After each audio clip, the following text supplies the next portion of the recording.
Welcome back. Boise's very own Anthony Doerr is nominated for a National Book Award tonight. His new novel, Cloud Cuckoo Land, landed in the top 5. The author released the 640-page novel in September. It comes 7 years after his epic piece of historical fiction, All the Light We Cannot See, which won a Pulitzer Prize in 2015. That, of course, launched Doerr into fame, changing his life forever. Doerr says you'll find him in his work. He pays homage to his beautiful Idaho, nature, and the role books play in people's lives. I sat down with him, virtually of course, to talk work and life ahead of tonight's awards. I'm a writer who lives in Boise. This one, All the Light We Cannot See, took me 10 years to write, to the point where my wife was like, what are you doing every day? And then Cloud Cuckoo Land took me 7 years. Yeah, All the Light came out in 2014.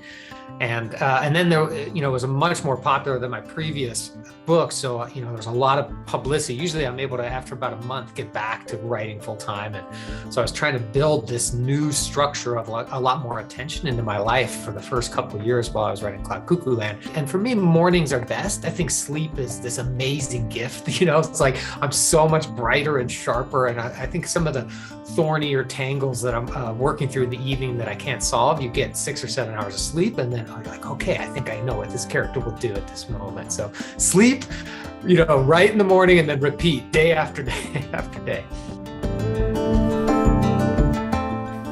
There was so much imaginative effort that had to go into that. And there was so much fear that a reader wasn't going to stick it out with me. What is a reader going to be like, wait, what? I thought you were writing about World War II in your last book, and now you're writing about the 22nd century.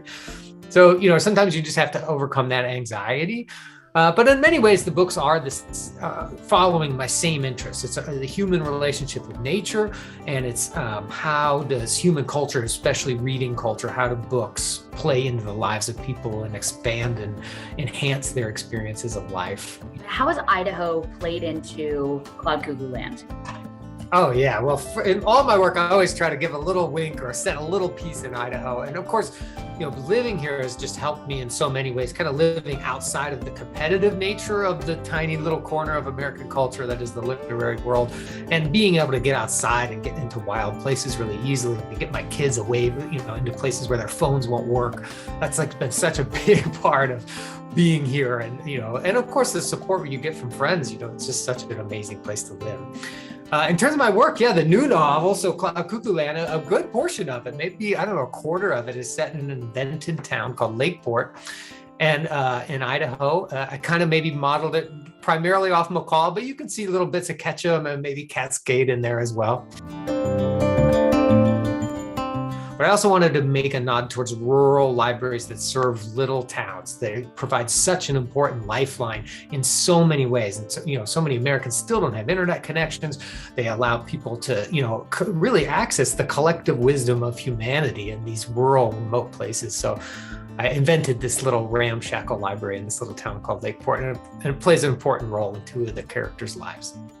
This book is multiple different epochs, all collectively kind of a similar storyline, or they come together in one way, and the characters all are the same type of character. Talk to me about that and what this book's about. Yeah, of course. Yeah. So there's 5 main characters in the book, and there's a book inside the book. You can see they tried to mimic that almost on the cover. There's this little blue book inside the book. And so each of the characters living in a different time, past, present, and even future, which was this crazy risk, Morgan. I was terrified. I'm going to set a character in the future. But they're all reading the same copy of this very old book, an ancient book that was rediscovered in the 15th century, a book I invented. So they're all trapped, and they all need this story to try to slip the trap of the siege that's surrounding them. And in the way that I really used books as a kid to kind of slip outside the confines of my own life. So these 2 characters in the past, Anna and Omir, they discover this old book, and then 500 years later, it enters the lives of these 2 people in Lakeport, Idaho. And then it also enters the life of this girl, Constance, in the future. And they're all reading this kind of silly old story, but it really means something to them, this story called Cloud Cuckoo Land.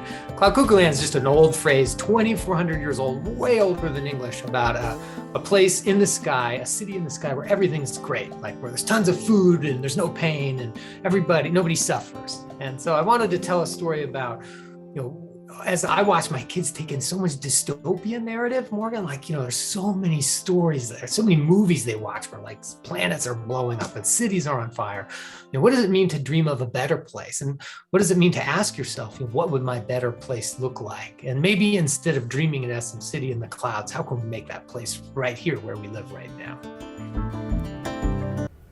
Wow. Fascinating. He's amazing. I loved talking to him. He is so energetic and so passionate about his work. Wow. I adore him. I was fangirling the whole time. I bet. I would be too. I was mesmerized watching. Okay, so what, now that he's accomplished this, he's got his 7 years it said to take him to write. What's life like for him now? What's he doing? Well, it's a really popular book. It was just released in September. He's a very busy man. We're very happy that he took the time to chat with us. He says he's done 11 in-person events around the country this fall and several more virtually, of course. If he wins the award tonight, we should know by 7 o'clock, so ahead of the news at 10. We'll bring you guys the latest on that. Publicity life will pick back up for him for the next week or so. He'll do some events and some interviews, and then he said that he has an event locally at the Morrison Center on January 13th that benefits the cabin as part of their reading and conversation series. Awesome. And then the next day he heads to Ketchum for an event there. All right, good luck, good luck, good luck. Yes. All right, well, we're back right after this.